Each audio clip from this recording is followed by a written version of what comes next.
Hi ವೀಕ್ಷಕರೇ ನೋಡಿ, ಕೊನೆಗೂ ಸರ್ಕಾರ ಗೃಹಲಕ್ಷ್ಮಿ ಯೋಜನೆಯ ಪ್ರತಿಯೊಂದು ಫಲಾನುಭವಿಗಳಿಗೆ ಬಾಕಿ ಇದ್ದಂಥ ಜುಲೈ, ಜೂನ್ ಮತ್ತು ಮೇ ತಿಂಗಳ ಒಟ್ಟು 6,000 ಗೃಹಲಕ್ಷ್ಮಿ ಹಣನ ಜಮಾ ಮಾಡ್ತಾ ಇದ್ದು, ಈ 3 ಕಂತಿನ ಹಣ ನಿಮ್ಮ ಬ್ಯಾಂಕ್ ಖಾತೆಗೆ ಬಂದೇ ಬರುತ್ತೆ. ಯಾಕಂದ್ರೆ ಈಗಾಗಲೇ ಸಾಕಷ್ಟು ಫಲಾನುಭವಿಗಳು ಹಣನ ಪಡೆಯೋದಕ್ಕೆ ಶುರುವಾಗಿದೆ. ನಿಮ್ಮ ಬ್ಯಾಂಕ್ ಖಾತೆಗೂ ಹಣ ಬರಬೇಕು ಅಂದರೆ ಗೃಹಲಕ್ಷ್ಮಿ ಯೋಜನೆಯಲ್ಲಿ ಬಂದಿರುವ ಹೊಸ ಬದಲಾವಣೆಗಳು ಮತ್ತು ಹೊಸ ನಿಯಮಗಳನ್ನ ನೀವು ಕಡ್ಡಾಯವಾಗಿ ಪಾಲಿಸಬೇಕು ಅಂತ ಸರ್ಕಾರ ಆದೇಶ ಕೊಟ್ಟಿದ್ದು, ಸುಮಾರು 5ರಿಂದ 8 ಲಕ್ಷಕ್ಕಿಂತ ಅಧಿಕ ಮಹಿಳೆಯರಿಗೆ ಗೃಹಲಕ್ಷ್ಮಿ ಹಣ ಕ್ಯಾನ್ಸಲ್ ಆಗ್ತಾ ಇದೆ. ಹಾಗಾದ್ರೆ ಆ ನಿಯಮಗಳು ಏನು ಅಂತ ಕೂಡ ತಿಳಿಸ್ಕೊಡ್ತೀನಿ. ಅದೇ ರೀತಿ ಸರ್ಕಾರದಿಂದ ಕರ್ನಾಟಕದ 24 ಜಿಲ್ಲೆಗಳನ್ನು ಆಯ್ಕೆ ಮಾಡಿ ಆಗಸ್ಟ್ 6ರಿಂದ ಈ 3 ತಿಂಗಳ 6,000 ಹಣನ ಜಮಾ ಮಾಡ್ತಾ ಇದ್ದು, ಈ ಒಂದು ಹಣ ಯಾವ ಜಿಲ್ಲೆಯ ಯಾವ ಫಲಾನುಭವಿಗಳಿಗೆ ಬರ್ತಾ ಇದೆ ಮತ್ತು ಯಾವ ಫಲಾನುಭವಿಗಳಿಗೆ ಕ್ಯಾನ್ಸಲ್ ಆಗಿದೆ ಅಂತ ನಾನು ನಿಮಗೆ ಸಂಪೂರ್ಣವಾಗಿ ಈ ಒಂದು ವಿಡಿಯೋದಲ್ಲಿ ತಿಳಿಸ್ಕೊಡ್ತಾ ಇದ್ದೀನಿ. ಅದಕ್ಕಿಂತ ಮೊದಲು ನೋಡಿ ವೀಕ್ಷಕರೇ, ನೀವು ನನ್ನ ಚಾನಲ್ನ ಸಬ್ಸ್ಕ್ರೈಬ್ ಆಗಿಲ್ಲ ಅಂದರೆ ದಯವಿಟ್ಟು ಪ್ರತಿಯೊಬ್ಬರು ಚಾನಲ್ನ ಸಬ್ಸ್ಕ್ರೈಬ್ ಮಾಡ್ಕೊಳ್ಳಿ, ಹಾಗೆ ವಿಡಿಯೋಗೆ ಒಂದು ಲೈಕ್ನ ಕೊಡಿ. ಹೌದು ವೀಕ್ಷಕರೇ, ಸರ್ಕಾರ ಪ್ರತಿಯೊಂದು ಗೃಹಲಕ್ಷ್ಮಿ ಯೋಜನೆಯ ಫಲಾನುಭವಿಗಳ ಬ್ಯಾಂಕ್ ಖಾತೆಗೆ ಇನ್ನು ಮುಂದೆ 3 ತಿಂಗಳ 6,000 ಹಣ ಬರ್ತಾ ಇದೆ. ಬಾಕಿ ಇದ್ದಂಥ ಪ್ರತಿ ತಿಂಗಳ ಹಣನ ಸರ್ಕಾರ ಜಮಾ ಮಾಡ್ತಾ ಇದ್ದು, ನಿಮ್ಮ ಬ್ಯಾಂಕ್ ಖಾತೆಗೆ ಜುಲೈ ತಿಂಗಳ ಹಣ, ಜೂನ್ ತಿಂಗಳ ಹಣ ಮತ್ತು ಮೇ ತಿಂಗಳ ಹಣ ಒಟ್ಟು 3 ತಿಂಗಳ 6,000 ಹಣ ನೇರವಾಗಿ ಜಮಾ ಆಗ್ತಾ ಇದೆ. ಆದರೆ ಸರ್ಕಾರದಿಂದ ಈ ಬಾರಿ ಹೊಸ ನಿಯಮಗಳು ಕೂಡ ಜಾರಿಗೆ ಬಂದಿದೆ. ಅದೇ ರೀತಿ ಗೃಹಲಕ್ಷ್ಮಿ ಯೋಜನೆಯಲ್ಲಿ ಹೊಸ ಬದಲಾವಣೆಗಳು ಕೂಡ ಆಗ್ತಾ ಇದೆ. ಈ ಹೊಸ ನಿಯಮ ಬದಲಾವಣೆಗಳ ಪ್ರಕಾರ ಸುಮಾರು 5ರಿಂದ 6 ಲಕ್ಷಕ್ಕಿಂತ ಅಧಿಕ ಮಹಿಳೆಯರಿಗೆ ಗೃಹಲಕ್ಷ್ಮಿ ಹಣ ಕೂಡ ಕ್ಯಾನ್ಸಲ್ ಆಗ್ತಾ ಇದೆ. ಹಾಗಾದರೆ ಸರ್ಕಾರದಿಂದ ಏನೆಲ್ಲ ಬದಲಾವಣೆಗಳು ಬಂದಿದೆ, ಏನೆಲ್ಲ ನಿಯಮಗಳು ಬಂದಿದ್ದು ನಿಮ್ಮ ಬ್ಯಾಂಕ್ ಖಾತೆಗೆ ಹಣ ಕ್ಯಾನ್ಸಲ್ ಆಗುತ್ತೋ ಬರುತ್ತೋ ಅಂತ ನಾನು ನಿಮಗೆ ತಿಳಿಸ್ಕೊಡ್ತೀನಿ.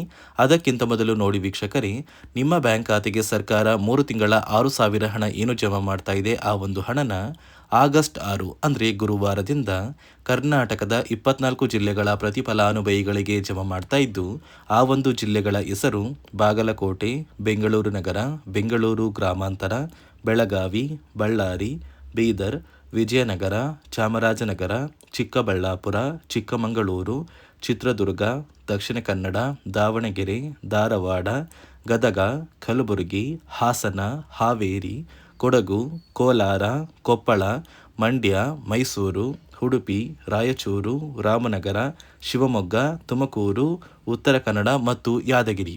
ಹೀಗೆ ಸರ್ಕಾರ ಒಟ್ಟು 3 ತಿಂಗಳ 6,000 ಹಣನ ಫಲಾನುಭವಿಗಳಿಗೆ ಜಮಾ ಮಾಡ್ತಾ ಇದೆ. ಈಗಾಗಲೇ ಸಾಕಷ್ಟು ಫಲಾನುಭವಿಗಳು ಅವರ ಬ್ಯಾಂಕ್ ಖಾತೆಗೆ ಹಣನ ಕೂಡ ಪಡ್ಕೊಂಡಿದ್ದಾರೆ. ಆದರೆ ನಿಮ್ಮ ಬ್ಯಾಂಕ್ ಖಾತೆಗೆ ಹಣ ಬರಬೇಕು ಅಂದರೆ ಸರ್ಕಾರದಿಂದ ಕೆಲವು ರೀತಿಯ ಬದಲಾವಣೆಗಳು ಕೂಡ ಬಂದಿದ್ದು, ಏನೆಲ್ಲ ಬದಲಾವಣೆಗಳು ಬಂದಿದೆ ಅಂತ ನಾನು ನಿಮಗೆ ತಿಳಿಸ್ಕೊಡ್ತೀನಿ.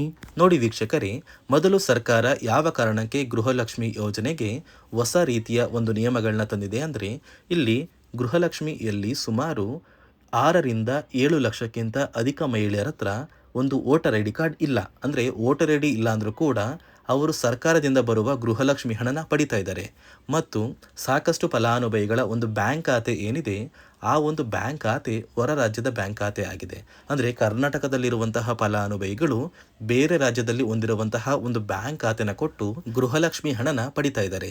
ಅದೇ ರೀತಿ ಸಾಕಷ್ಟು ರೀತಿಯ ಹೊಸ ಬದಲಾವಣೆಗಳು ಯಾವ ಕಾರಣಕ್ಕೆ ಬರ್ತಾ ಇದೆ ಅಂದರೆ, ಗೃಹಲಕ್ಷ್ಮಿ ಯೋಜನೆಯಲ್ಲಿ ಅರ್ಹವಿರುವ ಫಲಾನುಭವಿಗಳಿಗೆ ಅಂದರೆ ಕರ್ನಾಟಕದವರಾಗಿದ್ದು, ಕರ್ನಾಟಕದಲ್ಲೇ ವೋಟರ್ ಐ ಡಿನ ಹೊಂದಿದ್ದು, ಕರ್ನಾಟಕದ ಫಲಾನುಭವಿಗಳಾಗಿದ್ದು ಇವರ ಬ್ಯಾಂಕ್ ಖಾತೆಗೆ ಹಣ ತಲುಪಬೇಕು. ಬೇರೆ ಫಲಾನುಭವಿಗಳಿಗೆ ಯಾವುದೇ ಕಾರಣಕ್ಕೂ ಹಣ ತಲುಪಬಾರದು ಅಂತ ಸರ್ಕಾರ ನಿರ್ಧಾರ ಮಾಡಿದೆ.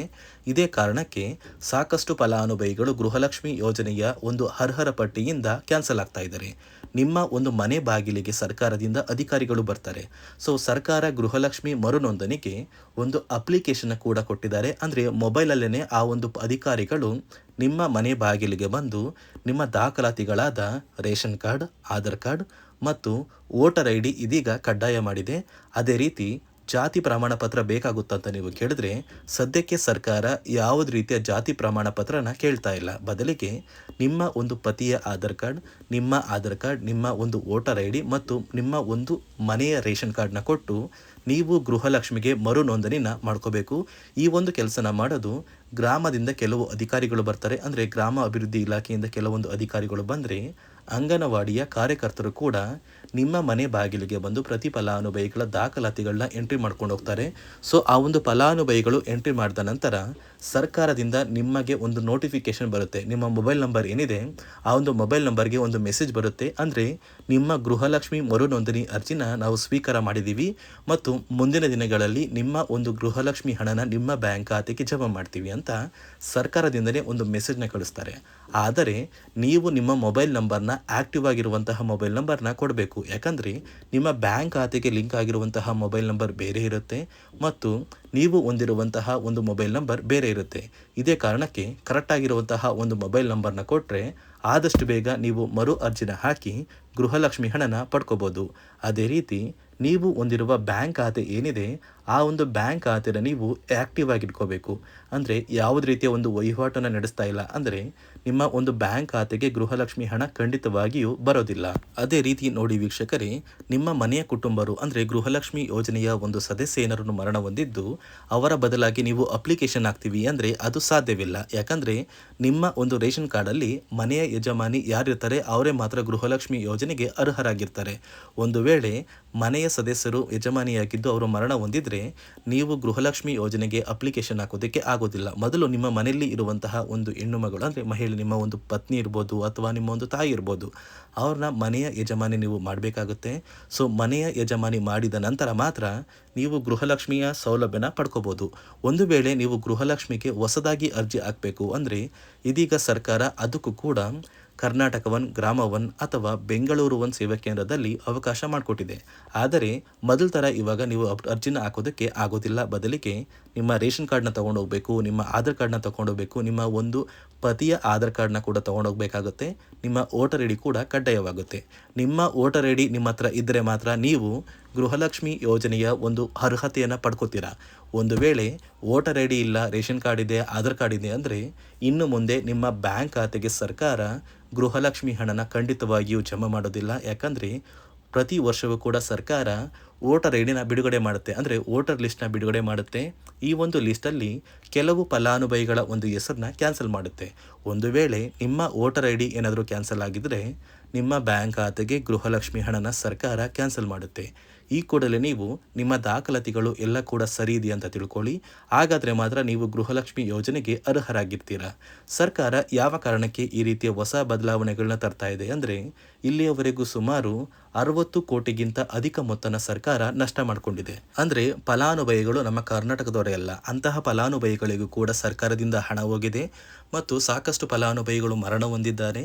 ಅಂತಹ ಫಲಾನುಭವಿಗಳಿಗೂ ಕೂಡ ಹಣ ಹೋಗ್ತಾ ಇದೆ ಮತ್ತು ಫಲಾನುಭವಿಗಳು ಹೊಂದಿರುವ ಬ್ಯಾಂಕ್ ಖಾತೆ ಕೂಡ ಆ್ಯಕ್ಟಿವ್ ಇಲ್ಲ. ಅಂತಹ ಫಲಾನುಭವಿಗಳಿಗೂ ಕೂಡ ಹಣ ಹೋಗಿದೆ ಮತ್ತು ಸಾಕಷ್ಟು ಫಲಾನುಭವಿಗಳು ಏನು ಮಾಡಿದ್ದಾರೆ ಅಂದರೆ ಅವರ ಮನೆ ಕುಟುಂಬದ ಯಜಮಾನಿ ಅಂದರೆ ಹೆಡ್ ಆಫ್ ದ ಫ್ಯಾಮಿಲಿ ಇರ್ತಾರಲ್ಲ, ಸೊ ಆ ಒಂದು ಮಹಿಳೆ ಮರಣ ಹೊಂದಿರ್ತಾರೆ. ಸೊ ಏನೋ ಒಂದು ಕಾರಣದಿಂದ ಮರಣ ಹೊಂದಿದ್ದು ಅವರ ಬ್ಯಾಂಕ್ ಖಾತೆಗೆ ಬರುವ ಗೃಹಲಕ್ಷ್ಮಿ ಹಣನ ಒಂದು ATM ಮೂಲಕ ವಿತ್ಡ್ರಾ ಮಾಡಿದ್ದಾರೆ ಮತ್ತು ಫೋನ್ಪೇ ಮೂಲಕ ಟ್ರಾನ್ಸ್ಫರ್ ಮಾಡ್ಕೊಂಡಿದ್ದಾರೆ. ಇದೀಗ ಸರ್ಕಾರ ಈ ರೀತಿಯ ಒಂದು ಹೊಸ ಬದಲಾವಣೆಗಳನ್ನ ಜಾರಿಗೆ ತಂದರೆ ಯಾರಿಗೂ ಕೂಡ ಗೃಹಲಕ್ಷ್ಮಿ ಹಣ ಮೋಸ ಆಗೋದಿಲ್ಲ ಮತ್ತು ಪ್ರತಿ ಫಲಾನುಭವಿಗಳಿಗೆ ಹಣ ಬಂದೇ ಬರುತ್ತೆ ಅಂತ ಆದೇಶ ಕೊಟ್ಟಿದೆ. ನೀವು ಕೇಳ್ಬೋದು ವೀಕ್ಷಕರೇ, 3 ವರ್ಷದಿಂದ ಯಾವುದೇ ಕಾರಣಕ್ಕೂ ನಮಗೆ ಗೃಹಲಕ್ಷ್ಮಿ ಯೋಜನೆ ಹಣ ಮಿಸ್ ಆಗಿಲ್ಲ. ಸೊ ಇದೀಗ ಏನಕ್ಕೆ ಸಡನ್ ಆಗಿ ಈ ಥರ ಬದಲಾವಣೆಗಳು ಬರ್ತಾ ಇದೆ ಅಂದರೆ ಸರ್ಕಾರದಿಂದ ಕೆಲವು ಅಧಿಕಾರಿಗಳು ಒಂದು ಚರ್ಚೆ ನಡೆಸಿದ್ದಾರೆ. ಒಂದು ಸಭೆಯಲ್ಲಿ ಗೃಹಲಕ್ಷ್ಮಿ ಯೋಜನೆಯ ಕುರಿತು ಒಂದು ಸಭೆ ಮಾಡಿದಾಗ ಅಲ್ಲಿ ಗೃಹಲಕ್ಷ್ಮಿ ಯೋಜನೆಯಲ್ಲಿ ಸಾಕಷ್ಟು ರೀತಿಯ ಲೋಪದೋಷಗಳು ಕಂಡು ಬಂದಿದೆ. DBT ಮೂಲಕ ನಿಮ್ಮ ಬ್ಯಾಂಕ್ ಖಾತೆಗೆ ಹಣನ ಹಾಕಬೇಕಾದ್ರೆ ಸಾಕಷ್ಟು ಫಲಾನುಭವಿಗಳಿಗೆ ಹಣ ಹೋಗ್ತಾ ಇದೆ. ಸಾಕಷ್ಟು ಫಲಾನುಭವಿಗಳಿಗೆ ಹಣ ಹೋಗಿದ್ರು ಅವರ ಬ್ಯಾಂಕ್ ಖಾತೆಗೆ ಜಮಾ ಆಗ್ತಾ ಇಲ್ಲ, ಬದಲಿಗೆ ಆ ಒಂದು ಹಣ DBTಯಲ್ಲೇ ಸ್ಟಕ್ ಆಗ್ತಾ ಇದೆ. ಮತ್ತು ಸರ್ಕಾರಕ್ಕೂ ಕೂಡ ಆ ಒಂದು ಹಣ ಬರ್ತಾ ಇಲ್ಲ. ಮತ್ತು ಸರ್ಕಾರ ಹಾಕಿರುವ ಹಣ ಇನ್ನೂ ಕೂಡ ಹಾಗೇ ಇದೆ. ಸಾಕಷ್ಟು ಫಲಾನುಭವಿಗಳು ಆ ಒಂದು ಹಣನ ಯೂಸ್ ಕೂಡ ಮಾಡ್ತಾ ಇಲ್ಲ, ಅಂದರೆ ಅದು ಬ್ಯಾಂಕ್ ಖಾತೆಯಲ್ಲಿ ಹಂಗೇನೆ ಇದೆ. ಇದೇ ಕಾರಣಕ್ಕೆ ಸರ್ಕಾರ ಈ ರೀತಿಯ ಹೊಸ ಬದಲಾವಣೆಗಳನ್ನ ತಂದಿದ್ದು, ಯಾರೆಲ್ಲ ಫಲಾನುಭವಿಗಳು ಸರ್ಕಾರಕ್ಕೆ ತೆರಿಗೆನ ಕಟ್ತಾ ಇದ್ದೀರಾ, ಗೌರ್ನಮೆಂಟ್ ಜಾಬಲ್ಲಿದ್ದೀರಾ ಮತ್ತು ಇನ್ಕಮ್ ಟ್ಯಾಕ್ಸ್ನ ಪೇ ಮಾಡ್ತಾ ಇದ್ದೀರಾ, ಇಂತಹ ಫಲಾನುಭವಿಗಳ ಹೆಸರನ್ನ ಇನ್ನು ಮುಂದೆ ಸರ್ಕಾರ ಗೃಹಲಕ್ಷ್ಮಿ ಯೋಜನೆಯಿಂದ ಕ್ಯಾನ್ಸಲ್ ಮಾಡಿದೆ. ನಿಮ್ಮ ಒಂದು ರೇಷನ್ ಕಾರ್ಡ್ BPL ರೇಷನ್ ಕಾರ್ಡಿಂದ APL ಆಗಿದ್ರು ಕೂಡ ನೀವು ಗೃಹಲಕ್ಷ್ಮಿ ಯೋಜನೆಯನ್ನು ಪಡೆಯೋದಕ್ಕೆ ಅರ್ಹರಾಗಿರ್ತೀರಾ. ಈ ರೀತಿಯ ಹೊಸ ಬದಲಾವಣೆಗಳು ಗೃಹಲಕ್ಷ್ಮಿ ಯೋಜನೆಯಲ್ಲಿ ಕೂಡ ಬಂದಿದ್ದು ನಿಮ್ಮ ಸ್ನೇಹಿತರ ಬ್ಯಾಂಕ್ ಖಾತೆಗೂ ಹಣ ಬರುತ್ತೆ ಅಂತ ಈ ಒಂದು ವಿಡಿಯೋನ ನಿಮ್ಮ ನಿಮ್ಮ ಸ್ನೇಹಿತರಿಗೆ ಶೇರ್ ಮಾಡಿ. ಅದೇ ರೀತಿ ನೀವು ಇನ್ನೂ ಕೂಡ ನನ್ನ ಚಾನಲ್ನ ಸಬ್ಸ್ಕ್ರೈಬ್ ಆಗದೆ ಆಗಿ ವಿಡಿಯೋ ನೋಡ್ತಾ ಇದ್ರಿ, ದಯವಿಟ್ಟು ಪ್ರತಿಯೊಬ್ಬರು ಚಾನಲ್ನ ಸಬ್ಸ್ಕ್ರೈಬ್ ಮಾಡಿಕೊಂಡು ಹಾಗೆ ಪ್ರತಿಯೊಬ್ಬರು ವಿಡಿಯೋಗೆ ಒಂದು ಲೈಕ್ನ ಕೊಡಿ.